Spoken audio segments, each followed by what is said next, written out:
Welcome to Automodeler Magazine show, hosted by the Luka YouTube channel. If you've read issue number 5, you've seen Mark Jones's Lola, and you've read a very brief rendition of the interview you're about to watch. So we have been lucky enough to have both the top competitors at the final GSL, and we're going to call that what it really is, the Greater Salt Lake International Model Car Championship. We're going to call that the GSL going forward, just for simplicity's sake. Real quick, I'd like to have an introduction. So, Randy, would you start with yourself?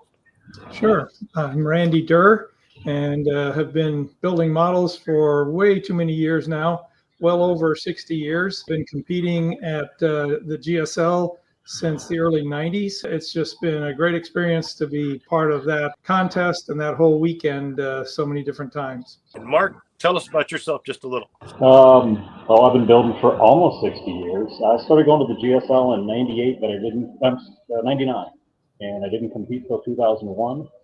And I've been to every GSL since 99. I don't enter every year. I'd skip a year, skip every other show, because it takes a while to build something. And I usually just bring one model and throw the dice, see what I can do. And I do believe that Randy and I never went head to head. We always, because of that staggering, we never went head to head until the last one. Not until the last one. That's right, Mark. Yes. So it wasn't that we were giving each other space. It just worked out well that way. It just certainly did. I did not realize that. Yeah, so let's dig into that a little bit more in just a sec. So for our listeners and readers who do not understand what the GSL is, it is, and you guys please help me out, fill me in. It was the greatest model car contest that we had going for probably the last 20 years, would you say? More than that. More than that. It actually started in 1979. Now, while the first years were probably not as competitive as the latter years, it quickly gained stature and status in the hobby. And I remember first hearing about it in Scale Auto Enthusiast in the early 80s, somewhere around probably 82, 83 time frame. And it already was starting to gather quite a bit of momentum at that time. First met Mark Gustafson when he came out to the Toledo NNL, the original NNL meet back in 1984. And then we had some correspondence after that, a few letters back and forth, and he invited me to come out to the GSL. Didn't have a chance to get out there myself until 1992 because of the cost of travel from where I live in Ohio out to Salt Lake City and the situation that I was in at the time. So it's been a significant contest for 40 years from a calendar perspective, and almost every one of the meets was certainly a very competitive event. That sounds right. Mark, what was your first GSL? What did you think of it? The first one I went as a spectator. Didn't know what to make of it at first. It was just a lot of really good stuff. It had a different vibe to it than most contests. Now, I expected to be kind of cutthroat from what I'd heard before because of the level that I expected, but there was a different level of kind of a camaraderie there that was actually quite comfortable. Yeah. So the second time when I came back in 2001, it was fresh off of me winning the Tamiya Con with a Super 7, of course, Super 7. Super 7. And, I was really blown away at just the whole way it was a completely different show. They want everything documented differently than a regular model car contest, where you put your model on the table and whatever you said it was is what it was, and you were judged. They were really particular about what it had to be. It had to meet certain criteria. They have different categories. And it was kind of a challenge, but I was blown away at how everybody pitched in and tried to make it work. Figured out a way to title what I had brought, because I brought something that didn't quite fit in their parameters. But it was just a really cool vibe to make this work. You're not being ostracized. You just don't know where to put your stuff. Probably after about 3 hours, they finally figured out a way that, you know what, this meets what we need. And then everything was smooth sailing. Yeah, I agree with Mark. The contest always had a really great atmosphere after the first break they took in the mid to late 90s. having attended it in 92 and then again in 94, in those days, it had more of what you mentioned, Mark, a lot more competitiveness in the attitudes of the builders, a lot more arm's length relationships with the other folks. But then when I came back for my third visit in 2009 for the 30th anniversary reunion, then it was like a reunion. It truly was more friendly, more open. And, you know, if you got to assign cause or blame for that, I think that rests on the NNL, which is quite ironic given the history of the NNL and GSL and how they've been back and forth with each other. But I think the openness and camaraderie of the NNL meets pervaded all of the participants in the hobby, and they just brought that along to GSL, and it got absorbed into the character of that contest then eventually. Some of the best builders are there, and it's almost as if we all kind of looked at each other as equals and not competitors. And, you know, like the conversation that Randy and I had before the judging, we're not in control of this, so it doesn't matter. So why get all pissed off at it because you didn't win? We're not. Now, somebody else is making a decision we don't have any bearing on. We did our best to put it on the table. And once you take that piece of the puzzle away, there's no animosity anymore. Right. How did you do that? How did I do this? And I still remember when Randy and I were looking at each other's models and shaking our heads, and we're both saying the same thing. I don't know if I could beat that. Yeah, very true. That's amazing. I love that you actually put together the NNL and the GSL, and it did. I think I have to agree with you guys. It did soften that competitiveness, and build that camaraderie that the best of the best are all here now. I've always felt that if you want to go see the best models, you're going to go to a GSL. Well, and you have to also recognize that what else the NNL did to the hobby was it raised the level of everybody's building. That would not have happened in a pure competitive environment such as the old MPC and Revell Pactor contests, because those were very competitive and for big prizes, and people held their secrets extremely close because that was their advantage. Once you took away that competitive nature of the model car meets, then everything started being shared and very open, and techniques were learned and shared, and everybody got to be a better builder because of it. Very excellent points. Wow, you guys really hit the GSL on the head. What I'd like to do now is I'm going to just have to ask you guys to toot your own horns for a little bit. You both are multiple winners, correct? Like multiple winners. And I honestly, I'm going to have to mea culpa. I don't know who won first. Randy, I'm sure. Who was it? Yeah, because I'm older and I started earlier. I wasn't going to go there, but okay. Mark was still in high school when I probably first entered. So, but before we do that, I do have to ask you a question. No, I'm not going to commit. Before I go, I wanted to know, when you guys went there, because did you both go there as observers before you entered? I did not. I went out there in 1992 for my first time, and I took along my 1/12 scale Sunoco Camaro replica.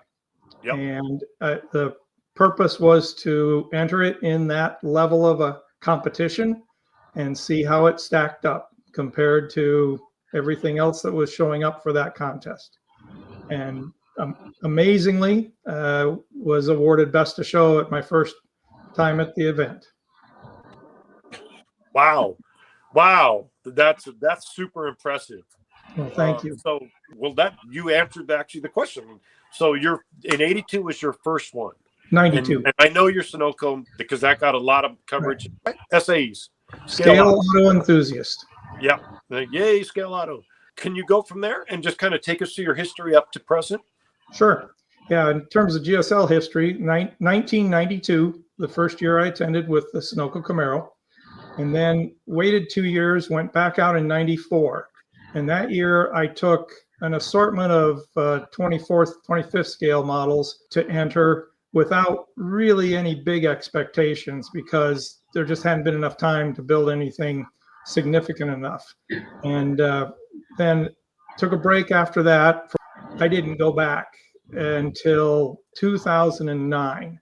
So I had a big gap between my 2 times of being there. In 2009, as I mentioned, it was the 30th anniversary of the contest, or the 30-year anniversary, I should say.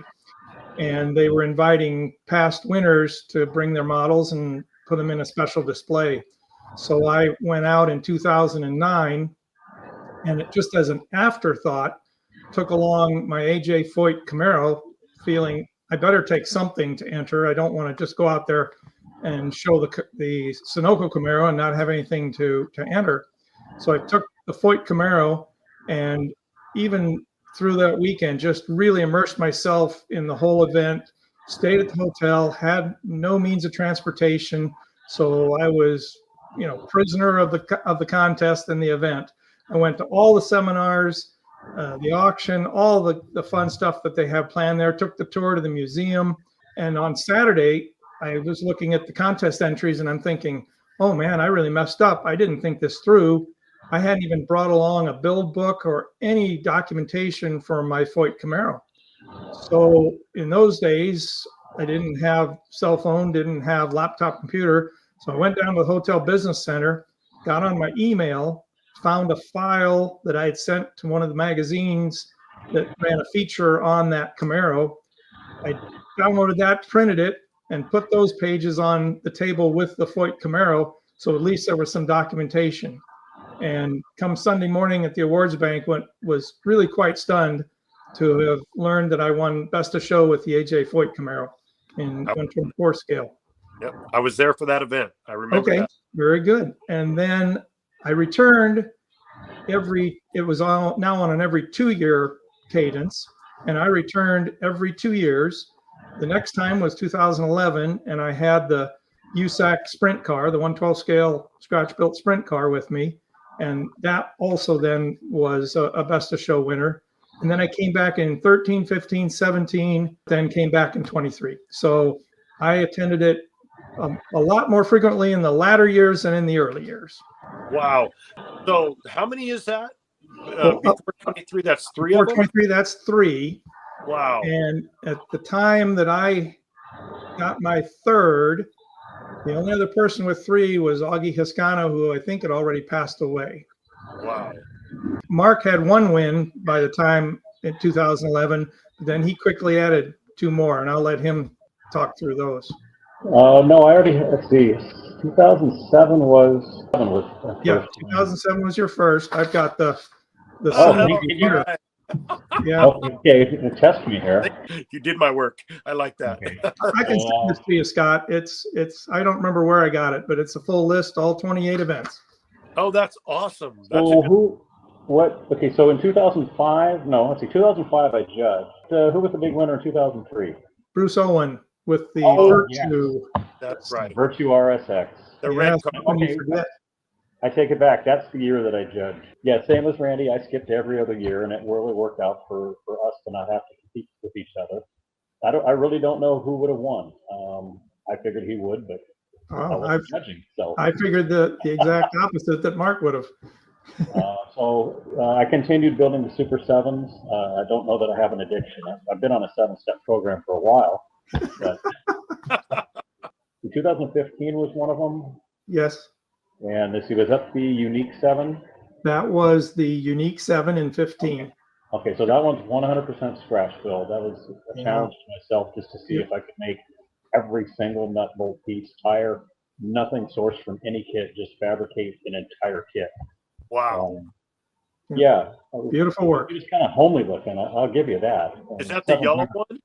Yeah, they're not pretty cars to start with, and I didn't do it any styling favors by trying to fix that.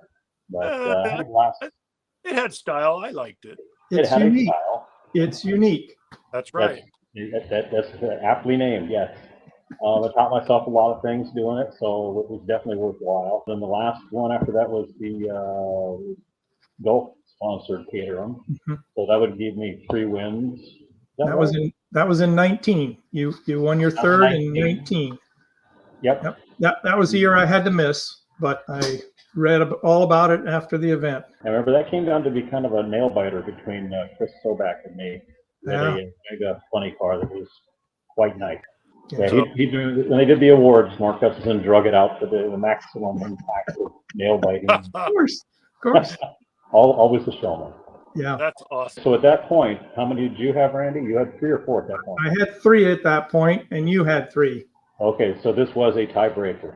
This was the tiebreaker, yeah. Oh, nice. Boy, you guys are adding better drama than I could have thought of. Thank you. We didn't create the drama. We just lived it. We just lived it. Truth is stranger than fiction. It's awesome. This now I feel like I'm lucky that I get to sit in and hear this. So here we go. Everybody knows it's the last GSL. It's a question for both of you. Were both of you building for that last one? Yeah. Yes. Yeah. They announced that they were going to give us 3 years instead of 2 years. Right. Because this was the final, the last hurrah. Right. And if Mark Gustafson had said, we're going to do the last one and it's 2 years from now, I wouldn't have played. I probably wouldn't have either. I knew that it would take me more than 2 years to be competing against somebody like Randy, for example. And I was also, I don't know, maybe Randy has a similar mindset, but I find myself competing against myself more than a perceived other competitor. I figure if I can champion, beat myself or do better than what I've done before, then I'm in the ballpark. That's great philosophy. Yep. So Mark Gustafson had said that, it's going to be 3 years. On the way home, well, actually, it was before then. I was going to the vendor room looking for another Super 7, just on the off chance. Since I didn't find that, I'd already made up my mind I was going to build that Lola T70. It was in the back of my mind for years to build. And so all the way home, as we're driving, I'm just scheming. What am I going to do? How am I going to make this? What's it going to? By the time we got home, 750 miles later, I built most of it in my head as far as what it needed to look like and what I was going to pay attention to and what special things I was going to add. Yeah, excellent. I took it out of the attic that night and started literally the next morning, knowing that I only had 3 years. How wonderful. That extra 4th year that was added in January of 2022. Mark had asked me, "What do you think?" And at first I was saying no. I want it to be short so I can keep persevering through, just powering through and finishing this. I want to get it done, but when he said that they decided to go through a full 4 years, I was kind of relieved at the same time. Yeah. A little breathing room. Yep. Agreed. My decision was made much earlier than that 2019 date that Mark mentions. I had built the sprint car and competed with it in 11 and had not built anything substantial after that point, except for I got pulled into the Lynx project and built the first prototype of that. And that took well over 3 years and about the same amount of effort as any GSL entry. I built it thinking it had to look like a real car in photos, which was the target that he laid out for us. And so that one took a lot of time. I was building some fun things, but then I was out on the East Coast for the NNL East in 2016. And I was starting to zero in on what I wanted to build for that last GSL. And I was thinking of that Greenwood Corvette. And there's a gentleman that lives out in that part of the country who's a very active vintage racer. His name is Jan Hyde, and he's a model builder as well. He happened to be the guy that put me in touch with the right people back in the late 80s when I was tracking down information on the Sunoco Camaro. He got me in touch with the guy who owned it out in California, and I was able to fly out there and photograph it and document it. And so Jan helped me with that. So I went back to Jan. He was at NNL East in 16, told him what I was interested in building, and he knew exactly who I needed to talk to about that Greenwood Corvette. And he put me in touch with the broker who was selling the car at the time and with the previous owner. And so that started me on the path of getting the research underway. And then I finally started construction of the model in December of 2017. So then early in the process, early in 18, then I was able to go over to France and photograph and measure the car over there. That's where it resides now. And Greenwood Corvettes are super popular in France. I think it's because of the Le Mans connection. Oh, yeah. and they're just such outrageous race cars compared to all those spindly, tiny little European cars that go zoom around the track. So I was able to get it documented, come back and continue to work on the build. I actually finished it in early 22. So it was done about a year early, maybe because I knew we were supposed to be ready for 22. Maybe it just happened that way. I don't know. But yeah, it was definitely built with GSL in mind. I have to say this, I've never built a model with the sole only goal of trying to win a contest. That is a fool's errand, because as Mark mentioned previously, there are just so many factors out of your control as a builder that you just will set yourself up for failure if you think, I'm building this model and I'm going to win this contest. That's just the wrong way to look at it. Now, that's not to say I haven't built models with other motivation, but also with that desire to do well at a contest, because that has to be there as well. You have to know when you're building it that you're going to be competing at that level, and it has to be up to those standards to be able to compete. So I don't know if that makes any sense, but that's the way I look at it, my philosophy for building contest models. I can add to that, I concur. But for me, if you're trying to second guess what you think the judges want to see, Yeah, you're creating an absolute recipe for disaster, because you have no idea what the judges are really thinking and looking at. And if you're catering to something like that, you may end up with a model that's not cohesive, or and if you're not enjoying it, if you're trying to please somebody else and you don't even know what that person wants, what's the point? right. So if you build it for yourself and you look at it and go, I like what I made, it's going to show in the work. So if you don't win, well, you just look for somebody that doesn't care.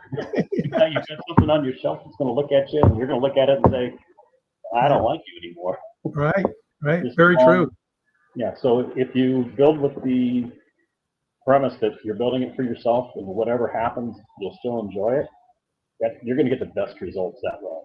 Yeah, agreed. And I don't know about you, Mark, but I feel that my opportunity to judge the GSL a few times in the history of it was an advantage as well when you're trying to build to that level, because you do have a better understanding of what goes into the judging and what sort of things are noticed and what sort of things are required to be able to do well.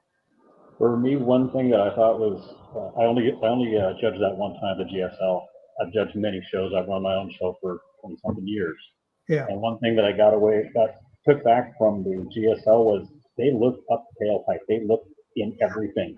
So for somebody who arguably overbuilds their own stuff to things that you can't see, it made me think that I was on the right path.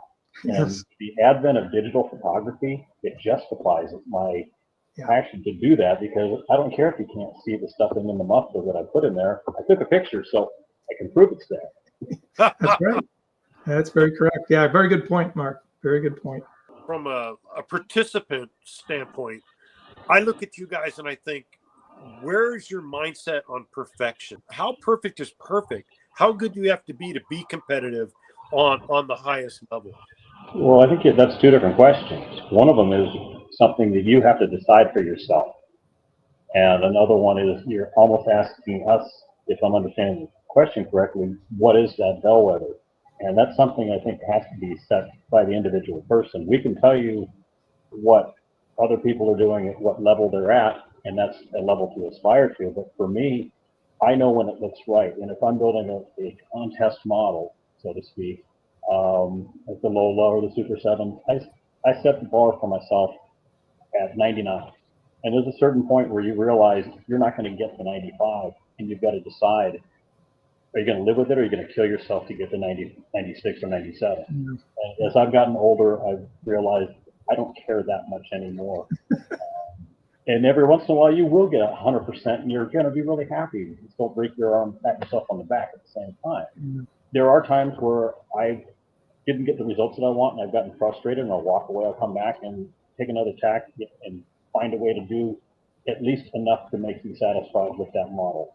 And there's other times where I'll spend months doing something that I look back in time and realize, wow, I spent a month doing that, and who cares? but I beat the challenge. So in that perspective, yeah, it was worth it for me at the time. Yeah. But you can't build every model to that level. You'll never get anything done, and you'll probably go insane. Likely. Yeah, very likely.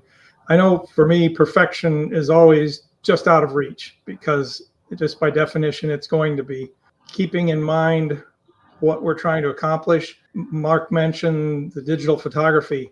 I use that as my rule of measure quite often during a build. And if I finish something and I take a photo of it and then objectively study that photo, does it look like the full size piece or component or aspect of the car at first look? If it does, then I've met the requirement in my head. If not, then we've got to go back and do it again. I also have to give credit to my wife. She's one of my best critics and has always been honest with me. You know, I remember when one of my first big contest models, I spent an entire day working on something. I knew it wasn't as good as it needed to be, but I was hopeful. So I took it to her and I said, well, what do you think? She goes, that's probably not as good as you want it to be, is it? And sure enough, it wasn't. She knew. And so she's a good sounding board for that sort of thing, keeps me honest. But the photography helps with that immensely. And at this level, you cannot be afraid of trying something. And then if it doesn't quite turn out, do it again and again and again. And there are aspects of that Greenwood Corvette of mine that I had to build and rebuild 4 times, 6 times, 7 times to get it to where I thought it was good and ready for it to be judged at a contest. I was down to my last dry transfer lettering for the nose of the car. I'd made 8 copies of that and printed out 8 of them, and I was down to my last one before I got it on there the way I wanted it to be. Mark, you have something like that on your Lola that just I know read about some, but I don't want to give it up. Well, one particular story that comes to mind was actually on a Super 7. I spent an entire month making the autometer gauges, machined the bezels, made the faces, put the needles on the pins, made everything. And I made separate lenses and assembled them all, and it looked great. All it needed was the final touch was to put a little bead of future around the lens to hold it into the housing, just so it wouldn't fall out or be cockeyed. Put it in the kitchen window, came back, and all 6 of them had broken because of the temperature had expanded and cracked them, and there's no way to get out without destroying the gauges. Oh. That's not what I said. But I had a very similar face, and I was so frustrated. I was just a whole month, and I was up until the half an hour earlier. I was the happiest guy. Look what I made, and then wow, this sucks. But you had the fortitude to go back and fix them. I had shown it for 2 or 3 weeks. I couldn't even look at them. Yeah, I was so ticked off. There was nobody to blame but myself. I mean, it was just, well, I know not to do it again, but that doesn't get me anywhere. It happens. I looked at it and I realized, half these parts I can salvage, the machine parts I can salvage. I just have to do it again. And it didn't take me a month to do it the second time. It took me about a week and a half. Yeah. But you can go from the highs to the lows so fast. Yeah. If it's not right, it's not right, and you can't convince yourself when you know something's not right. You know it. Even if you try to gloss over it, and I've got a great wife who listed a few times. She'll come in and volunteer information. Even better. Thank you. No, but I know that if she's not sugarcoating it. So, I mean, seriously, you look on so many forums, or you go to the model shows and you show your stuff, and everybody's patting you on the back, and you even know sometimes not that good. So it's a hollow compliment. Nothing like family and wife to tell you. There you go. When you get a compliment, you know it's real. Yeah. That's awesome. Did you guys talk to each other during that last GSL? Before Absolutely. All the time. Yeah. That's so awesome. So did you talk about your model cars? Like, come over here and look.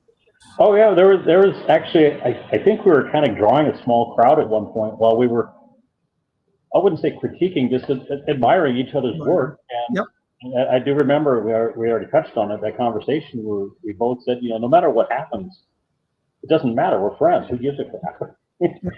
And but I swear, I think there was people looking at us like, why are these guys being so nice to each other? We want to see some blood. We want to see some fighting. And like, no, it doesn't. No reason. Yeah, the narrative isn't there for me, and it was the lack of having to worry about any kind of competition was liberating. Yes. You could enjoy the whole show and you talk to anybody. And if you're going to let the outcome of the contest weigh on you, it could ruin the show for you if you're just focused on that. Yeah, absolutely. That's all. If you're there just to win. Well, and you did your part. Yeah, you did your part at the workbench ahead of that date. Once they're on the table, it's out of your control. And so to fret over at that point, way too late. You did what you can do, and now it's up to the judges. Well, I did get myself spun up a little bit because I forgot to pack part of the model. Yeah, I remember that. Your hood support, your front nose support. Yeah, my A-frame, my sawhorses, and the bungee cord, and some minor stuff to show the car taken apart. Left it on a card table in my front room. I got my next door neighbor to come in the house, find it, box it up in a small box, and I had my mom come over and grab it and take it over to FedEx. She got it there within 5 minutes. I mean, it was nail biting. Almost $100 shipping overnight fee. And it was 100% my fault. So that happens. You know what? It just adds more color to the story.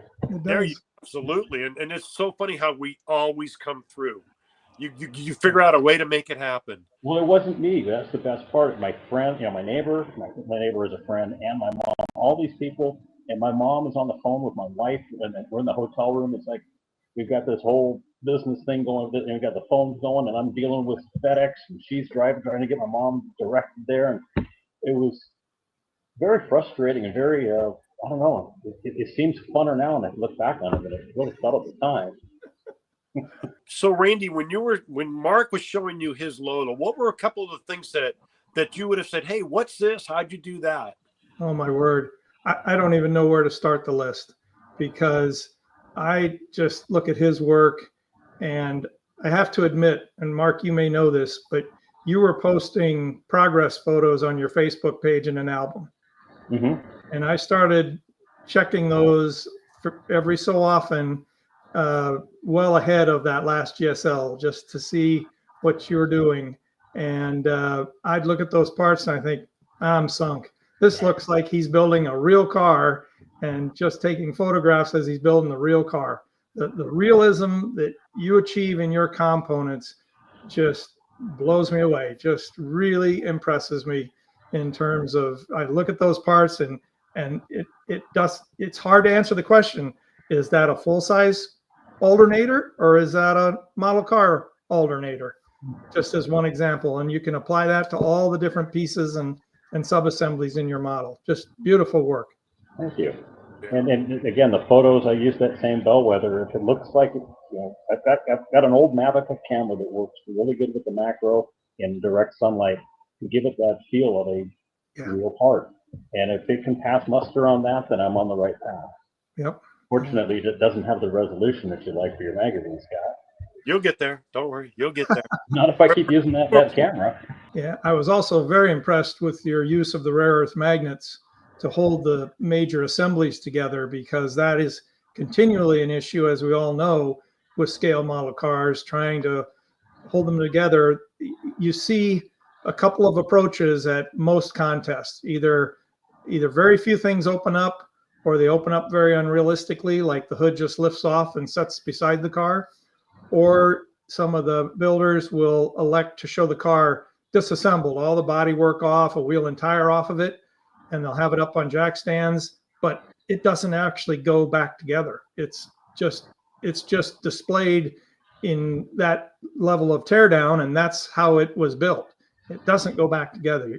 And whereas with my model, and I know with Mark's as well, we were striving to have it assemble and disassemble just like the full-size car, so that you could display it all buttoned up. or display it with pieces removed. And that was my strategy during the long GSL weekend, was to perform a little bit of scale model strip tease and unveil a little bit at a time every half day, take off the roof, open the hood, remove a wheel and tire, open the doors, that kind of thing. And then eventually, by the end of the day, Saturday, all the body panels were off. All the interior tin work was out of it that was removable. Wheels and tires were all off, and that displayed it. But your use of the magnets was just brilliant. Thanks. That came up because in the past I've used screws, and I've machined a lot of my own hardware. And I do have a lot of leftover Tamiya screws from all the 12 scale motorcycles and, well, the other ones that know. But I found out that they're not really multi-use parts. The hardware isn't very strong. They're better than kosher, I'll give them that. But you can strip out the head really easily, and they are Phillips heads, so they're really just placeholders. And I was probably 3 or 4 months in, I realized this is not going to work. I was starting to have shift issues, so that when I screw something together and take it apart and put it back together, I had alignment issues that weren't there before. And it just dawned on me that, you know, these magnets are pretty strong. And it does take a bit of time to drill all, you know, you've got to hog out a hole, set the magnet, make sure all the polarization's right, and just getting everything right. It can be kind of a boring job to do. But at one point I realized, 3/4 of the way through, maybe more, and the suspension interfered with the header on one side. And the only way to fix it was to tear the car apart. And I could do it. I just took it apart. And it was like a real car, except I didn't have to turn wrenches. I just pulled it apart, fixed everything, put it back together. And I thought, right there, that just, all that work that I was kind of complaining about paid off in spades. Excellent. And the part that I still think is funny is a lot of people misunderstood my concept of magnets, thinking that I was going to be able to do what you did, break the car down into individual pieces. And even at the GSL, people were asking, come on, take it all apart. No, it doesn't come apart. That was a tool to allow me to mock it up and keep everything in check. Yeah. But they did come in handy to get the rear engine cover to close and latch correctly, and the doors to line up and stuff. The magnets really came in handy. I actually did use reverse polarity in some of them, so that you're pushing a door seam one way rather than pulling it. Oh, yes. Yeah. So there's lots of fun things to do with it. Yeah. Mark, just to go back the other direction. So what was something you may have asked Randy about? How did you do this, or what's going on here with your Greenwood Corvette? Well, I'm kind of textures is something that really intrigues me. I think if you use the right textures, you can really bring a model to life, even if it's just using texture. So like the intake manifold and stuff look like whatever metal it's supposed to be, whether it be magnesium or I believe aluminum. so, yeah. Cast magnesium. You really captured the wear on the high points, and but it was a scale texture. It's so easy to go and add texture to something, but if you're not doing it in the right context, you've got a piece that looks like it's sand cast, or it's just too coarse. And you really nailed it. I remember looking at all the different textures, and I was saying, this guy's looking at stuff like I do. This is going to be my undoing. Thank you, Mark. Thank you. It was interesting to me because you both went after race cars of a similar period, but then you took different paths. One, Randy's is a pure race car, 100%, and it replicates that. Mark took a race car and turned it into a street machine, which is probably one of the coolest street machines you're ever going to find. A Lola T70. In fact, Mark and I talked about, there was an article in Car and Driver where some guy was doing exactly that, and he was driving a T70 on the street. So it was fun to see you guys go different approaches for the kind of the same style or year or period or theme of car. I really enjoyed that. Did you have any idea who the other one was doing at this point, or did it just happen to go that way? I think it's just pure coincidence. I didn't even know that Randy was building the Corvette until probably 2020, before it was done, but I would say it was at least 3/4 done when I first became aware of it. I knew, I kind of shame on me. Once I saw it, I said, oh, I should have known he was going this route, because I remember seeing pictures of the Corvette C3 chassis that you're working on, but I didn't connect the dots. And when I connected the dots, I realized that there's a good chance I'm not going to be a 4-time winner. So, but I was hoping I thought, you know what? it is what it is. I'm going to go for the Augie. Yeah, there you go. So I'm happy with the way it came out. So when all the chips fell where they may, yep, this is exactly the way I thought it was going to happen. And that's fine. With the Street Machine Lola thing, you know, Dan Haggerty, the guy that played Grizzly Adams, actually drove one on the street. He had a blue one of all things. I don't know how he fit in it. How he could get in and out of it. I mean, if you've ever been in one, they're not comfortable. I mean, once you're wearing it, it's fine. But the whole premise for that was either build a McLaren for the street or a Lola. And since I had the Lola kit, I just built it as if, how would I build this for a real car? So the engine that's in the Lola is essentially a copy of the engine that's in my Camaro with Webers on it, Holly. So having the real car in the garage was really easy to make everything accurate on that perspective. Whereas Randy had to go to France, I just went out in the garage. That's Yeah, actually, I was over in Germany for a work-related trip and realized that, well, it's not France, but it's a lot closer to France than Ohio is. So I better take advantage of this and extended my business trip on my own nickel and flew down to Marseille, rented a car, drove down to the Paul Ricard F1 circuit area of the country and visited the car at a race shop there and spent 2 full days documenting it. So I was able to build it. But of course, coming back with 1,000 photos and hundreds of sketches and hundreds of dimensions, as Mark knows, I still didn't have near enough information to build the model. That's continually a challenge with these models that we build, especially the replicas, is, you know, knowing what size things are and how systems are assembled and components that are used. So you can never have too much research information. Isn't it astounding? You can have all that reference, but there's one angle that if you're just taking it a couple of degrees off, it would have given you the answer, and it's never on the internet. No. Or you have ambiguous information that we try to make. I don't know if you have this problem, but I fear getting called out for something if it's not right. So Yeah. and nobody knows these models, these vehicles better than we do for the most part. So it's True. pretty rare that we will come across somebody that would actually be able to point something out and say that's not right. Yeah. But it's still that little nagging thing in the back. We've got to do this right. Yep, I know exactly what you mean. I've already got my response for them already worked up, though, is if somebody comes up and says, hey, you know, in that car, that actually was this way, all you got to do is say, well, where were you when I was building the model? Well, I do get a kick out of a lot of people that, I don't know if they're just ill-informed or they want to be part of something, or maybe I'm trying not to think it's something snarky or nefarious. But, I had somebody tell me that I put the distributor on backwards on the car. And, well, do you know how the distributor works? And the ensuing discussion just cracked me up. The guy had no clue that the distributor has no idea where it is until you put the rotor in and clock it to the ignition wires. So all you got to do is make sure that vacuum advance doesn't hit something. But they found something they thought they could get me on. Gotcha. You do run into that on occasion. The part that I still don't understand is I put 7-spoke wheels on the Lola, and nobody ever called me on that.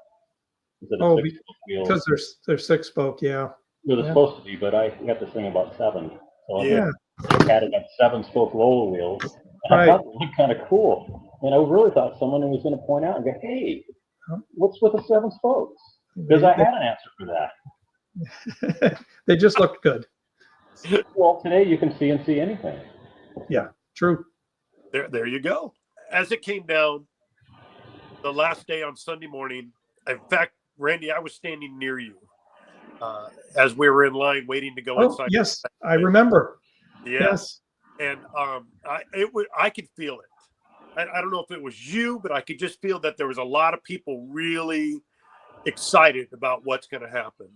And it turned out that one of you won Best of Show and one of you won Best of Class.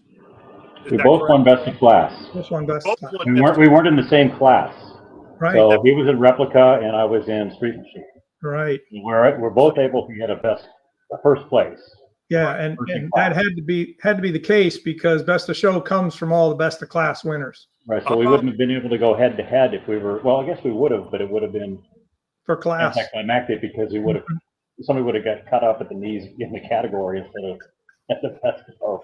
So Right. both found out that you won best of class. So now we're bringing the drama right down to the very Right. end. That's Yes. so. I did not realize that. What, Yep. what if I told you that we had planned this? You're not buying it because I Yeah. just. No, I don't think he's going for that. Would totally believe you. But I was so glad I wasn't in replica. So And I was glad I wasn't in Street Machine. Whew. How cool is that? And we know Randy did get it. Congratulations to Randy. But both you Thank guys, you. I couldn't imagine if there was a points tally, it had to be within 1 point. I just couldn't imagine. I don't even know how they score these things. well, one of the things from judging contests that I find really frustrating, and it's just the nature of the beast. It's an apples to oranges or sometimes apples to banana issue where you may have something you're going, this guy's got it, but this one, this one's got it too. But the one thing that's wrong, or the one thing that's a tiebreaker, could be decided on. Well, which one would have been easier to fix, or which one's the worst mistake or error. So if you got, say, you've got a thumbprint in the glue on your windshield, and the other one's got a run in the paint somewhere. Okay, which one would be easier to fix? And that's one way that the judges use to determine where to tip it. And then there's this one's always a tough one. Which one has more work in it to get, assuming that both models are equal, which one has more work in it? Mhm. Well, how do you know? And that's where the build book helps. But there's so many variables. I take pride in, I don't farm out anything. I don't buy anything. I build it. If I can't make it, it doesn't go on the model. That's my personal challenge to myself. So all the CAD work I do myself, the printing myself, the machining myself. So if it didn't come in the kit, I better make it. And I don't have a problem with other people farming out. It's just a challenge I present for myself to entertain myself. If I'm shot in the foot because of it, so be it. Isn't high level judging come down to mistakes over presentation? I like to think that most judges look at the positive side first, and then you only start tearing the models apart as a tiebreaker. You don't go in with the mental, the perspective of let's find every mistake in these models. That's, I think, the wrong way to go. Let's find the best things about these models, and then if there's not a clear winner, then we got to get nitpicky, and that's where it's really good to not have the spectators or the entrants watching how the sausage is made. Very true. And I know that Randy's had to do this, and I know I've done it. And you just would hate for the builder to hear the things you're saying about their models. But it has to be done because it's the honest way to run a contest. And it's a really tough thing when the builder comes up and says, hey, why didn't I win? And you want to tell them, but you've got to kind of sugarcoat it, or at least be very diplomatic, because you don't want to use the words you may have used when you had the judges meeting. You don't want to hurt their feelings. There's nothing to be gained by it. If you do have somebody come up and ask, why didn't I win? Basic question.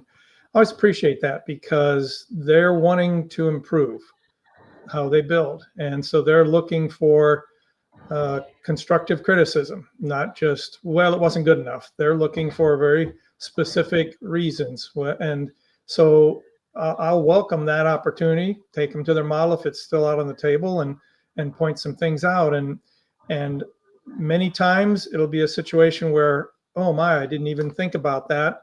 Or it'll be the exact opposite. Yeah, I knew that wasn't quite good enough, but I ran out of time, or I just didn't think I could fix it. So, and we talked about that before too, is you got to be willing and able to do it over and over and over again until you're satisfied with the result. So back to what's different about a GSL to other contests, since I've done a lot of local contests and international IPMS stuff. A common reaction to somebody who didn't win is often to be upset and try to justify why they didn't win, or come up with an excuse. And I've had people get downright argumentative to me.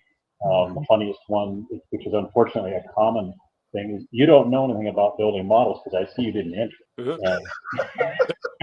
Or followed up with, you're just jealous. And it's like, okay, fine, I can't deal with you. But there is none of that at the GSL. It's the way Randy was describing it.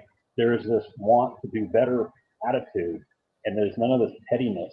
At least I don't see it. No, it's not there. Yeah.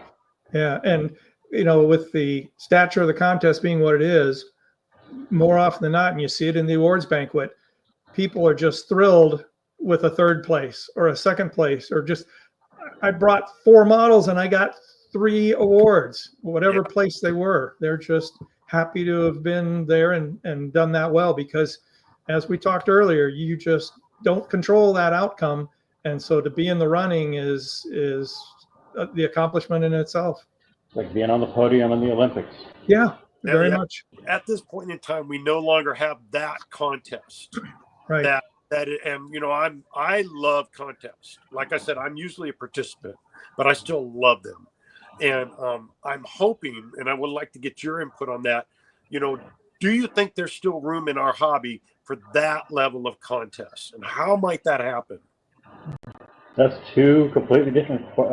Nature abhors a vacuum, so of course there's room for it. Now, how to facilitate it and get the traction for a new blood to have a similar one, you've got to have the credentials. The GSL had a track record of the principles that ran it and the way it was all done. I don't think you can just change the people and say this is GSL Part 2. Right. Yeah, and that's what Mark Gustafson wanted to avoid, and that's why GSL ended and did not get handed off to a different group of people. Mark is exactly right in that that group of people running that show had the credentials, had the track record, and you just can't replace that. I don't know, going forward, I wouldn't be surprised if somebody pops up and wants to run a high-level contest, but you know, things have changed quite a bit from the days of the 60s and 70s, and even when GSL first started, the NNLs have taken over. They are the scale model cruise-ins compared to the GSL, which is the Concours d'Elegance. And there's a lot more people coming to cruise-ins than there are to the Concours. So there's that aspect of it. People just like that format better, and they like the People's Choice Awards that you see at the NNLs. I think the internet and the social media has also helped reduce the need for a competitive environment. One of the reasons you compete is for recognition, right? So, oh, hey, you did a great job building that model. Well, now you can just post a few photos of your model on 2 or 3 different pages, and that feedback is instantaneous. And so you're getting that same result that you get from a contest without actually having to enter a contest. On a more practical side, the effort and the cost it takes to put on a contest like GSL is well beyond what many clubs around the country can make happen. And so, you know, from a practical perspective, it's less likely you're going to see a contest like that just pop up again at some point. There used to be a whole lot of them. You know, the Southwest Challenge came and went. The North American Model Car Championship moved around as Mike Siegman moved around, but it came and went. There's probably a dozen other ones that if I could remember them all right now, they'd be listed here. But the NNLs have taken the place. That's a really good point. And I guess that would be a good time to leave us, because we've kind of come to gamut of contest, and NNLs is the offshoot of it. And I'll just restate my hope that we do get another major contest. And I don't know if it would pop up, to your point, Randy, but it would have to evolve like the GSL. Have to grow. So at this point, I'd like to thank you both for joining us, for sharing amazing input that we would never get. The readers and listeners would never get without having you two together. Just the camaraderie that is definitely an excellent part of contest building. Without the NNL format, that's also just wonderful. So thank you so much. Does anybody has any final thoughts? I got a question, Randy. Do you prefer judge contests or People's Choice? Which award do you think holds more gravity or more value? Which do you think would you hold higher?